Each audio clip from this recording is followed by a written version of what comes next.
Cuando hablo de patología genital benigna me refiero a que no es cáncer y que no es infecto, porque lo vamos a ver en otro video. Y estamos hablando del genital masculino en particular. Así que vamos a hablar de los testículos y luego en un segundo video sobre patología genital benigna del pene. ¿Ya?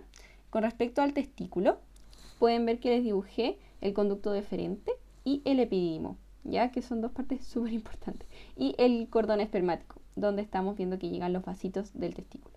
Alrededor del testículo está la túnica vaginal, que si se fijan es como una bolsita rodeando al testículo y en un principio está continua con el peritoneo y después se cierra, se oblitera de cierta manera.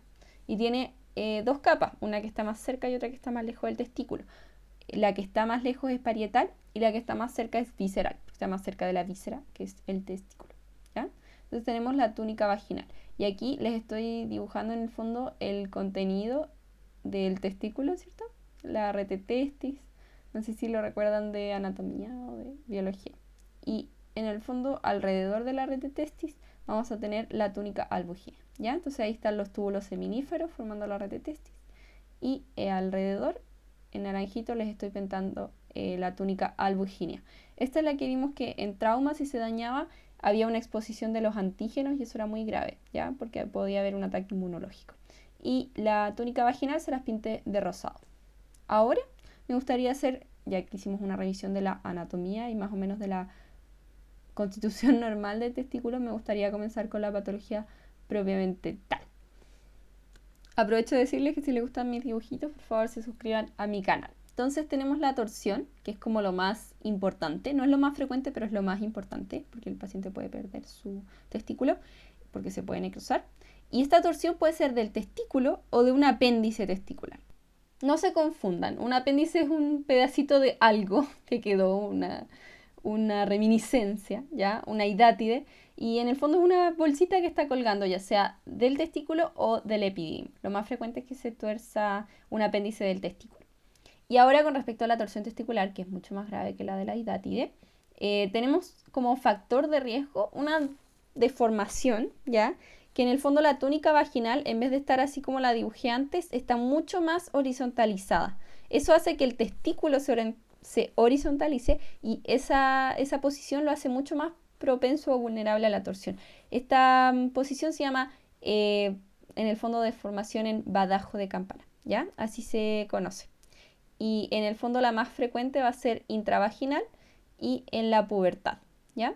Ahora, en el fondo tenemos ese como paralelo, ¿cierto? El paciente con torsión testicular es como más de la pubertad y el de la torsión de la hidátide testicular es más prepuberal. Y como les dije, la de la torsión de la hidátide testicular es más frecuente que la torsión del hidátide del epidídimo, ¿ya?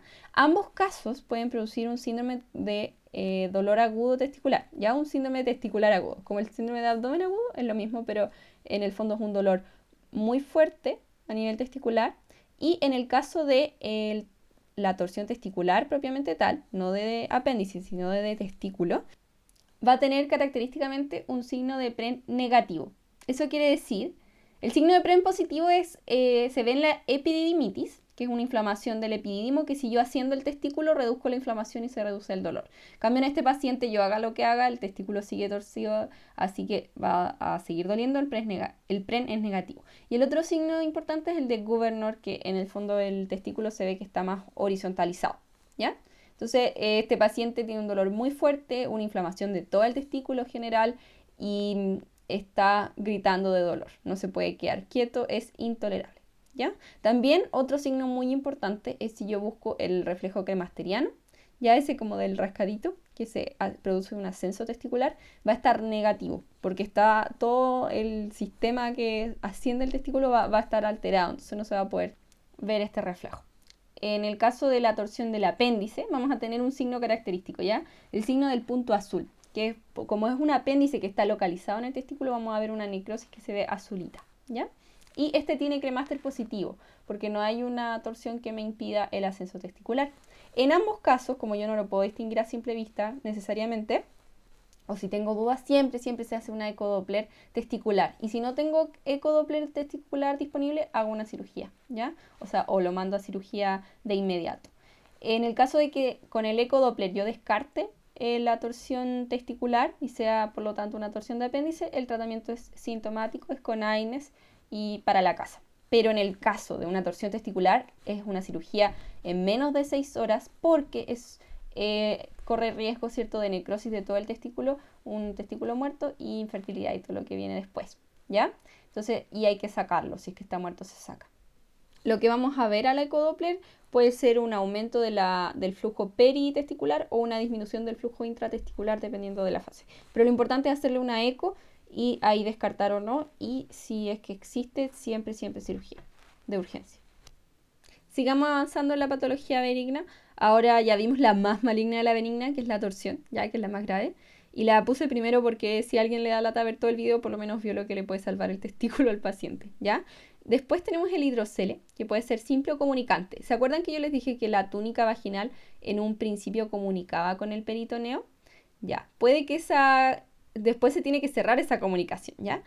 Si esa comunicación no se cierra, ¿ya? Y queda comunicado con el peritoneo, se puede producir un hidrocele comunicante, ¿ya? Que en el fondo va a pasar todo el líquido que haya al peritoneo y se va a ir llenando, ¿cierto?, la túnica vaginal cada cierto tiempo, ¿ya? Si separamos este hidrocele en el fondo entre simple y comunicante, el simple no tiene una comunicación y el comunicante sí. Por lo tanto, en el fondo el comunicante, si yo lo aprieto con el dedito, va a subir hacia el peritoneo, ¿cierto? Si el paciente está acostado, qué sé yo, y yo como que le aprieto, va a poder fluctuar, ¿ya? Eso es característico.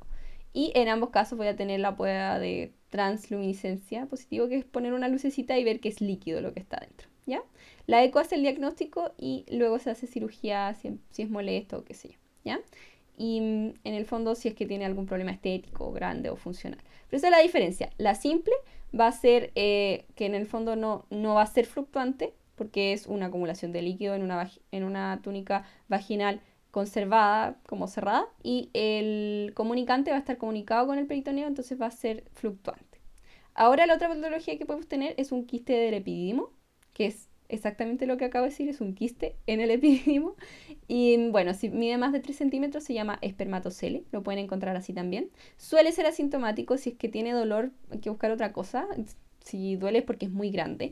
Y de nuevo la cirugía es si tiene síntomas, si tiene alguna repercusión, ¿ya? En general, la patología benigna, ¿cierto? Que no sea torsión, va a ser más o menos esa su resolución, va a depender de los síntomas. El otro caso que tenemos es la epididimitis. La epididimitis es la inflamación del epididimo-itis, ¿ya? Y puede ser aguda si es que dura menos de 6 semanas o crónica si dura más de 3 meses, ¿ya? Entonces, como una inflamación, vamos a tener dolor, aumento de volumen, ¿cierto? Y la aguda puede ser por una enfermedad de transmisión sexual o por bacilos gram negativo, entérico, etc. Se asume que en una persona joven es más probable que sea una ITS. Se asume, por lo tanto, que la etiología es un gonococo, una clamidia, y se hace el tratamiento combinado de ceftriaxona y doxiciclina en las dosis que les voy a dejar en el esquema que pueden descargar después. Y en el caso de que tenga más de 35 años, se asume que es E. coli, ¿cierto? Bacilos gram negativo, y en ese caso se deja tratamiento de nuevo que les voy a dejar anotadito, levociprofloxacino, ¿ya? 500 cada 12 por 14 días. Ahora, si la epididimitis es crónica, hay que estar pensando en como cosas un poquito más extrañas, ¿ya? Si pueden darse cuenta, filariasis, tuberculosis y amiodarona, ¿ya? Y el tratamiento va a ser de la causa, de estas causas de epididimitis crónica. Y un tratamiento más transversal es el uso de AINES, de frío y de suspensión para desinflamar, y la suspensión para que en el fondo, ¿se acuerdan del signo de PREN? Vamos a tener el signo de PREN positivo, o sea que el dolor se alivia con el ascenso testicular. Entonces lo podemos columpiar en el fondo, tomar con una bandita, levantar y con eso se disminuye el dolor. Si pueden ver, estoy dibujando un poco de anatomía, ya de la drenaje venoso de los testículos. ¿Ya? Esto sería por parte de las venas espermáticas, vena espermática izquierda, vena espermática derecha. Si se fijan, la vena espermática izquierda drena en la vena renal izquierda y la espermática derecha drena en la vena cava inferior. Entonces, esto tiene implicancias clínicas, si no, no les estaría diciendo. La aorta va a dar una rama que se llama arteria mesentérica superior, que puede apretar, ¿ya?, la vena renal izquierda. Eso nos puede producir en el fondo, congestión de las venas, sobre todo a nivel izquierdo y eso nos produce el famoso varicocele, ¿ya? Ese es el varicocele, son varices de las venas espermáticas producidas en general en el lado izquierdo por la anatomía que les acabo de decir. No solo porque la mesentérica superior la aplaste, sino por cualquier otra cosa, por ejemplo una masa, un tumor, cualquier cosa puede producir una compresión, pero no vamos a pensar inmediatamente en algo maligno, ¿ya? En general lo podemos dividir en subclínico si la vemos solo con la eco o en clínico, ¿ya? En el fondo en la clínica vamos a ver que aumenta con la persona cuando se levanta, porque la gravedad hace que se llene esta congestión. La tipo 1 va a verse solo con Valsalva, la tipo 2 va a ser solo palpable y la tipo 3 lo voy a poder ver a simple vista cuando el paciente se levante o cuando esté acostado, independiente de la posición.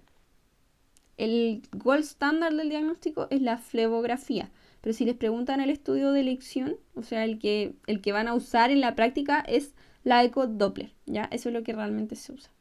Y cuando nosotros hagamos el estudio, es importante sospechar alguna masa o algún tumor, sobre todo si se trata del lado derecho, porque como les dije, la tendencia es que se produzca al lado izquierdo. Si tenemos un varicocele al lado derecho o bilateral, tenemos que pensar que podría ser algo maligno y se hace un TAC, ¿ya? Entonces, el lado izquierdo es lo más común, es por la anatomía y se hace eco, y el lado derecho se hace un TAC. El tratamiento, antiinflamatorio y cirugía, obviamente si es que tiene algún tumor o alguna patología o si tiene mucha consecuencia. Por ejemplo, infertilidad producto del aumento de temperatura, ya que el testículo no está acostumbrado al aumento de temperatura. De hecho, los espermatozoides tienen que estar un poquito más fríos que la temperatura interna. Ya, entonces, obviamente el varicocele por la congestión aumenta la temperatura y eso no es bueno. Les agradezco mucho haberse quedado hasta el final. El próximo video es de patología peniana. Como siempre, el link para descargar el esquema está en la descripción, gratuito, y por favor suscríbanse al canal y síganme en Instagram. Que estén bien, cuídense mucho.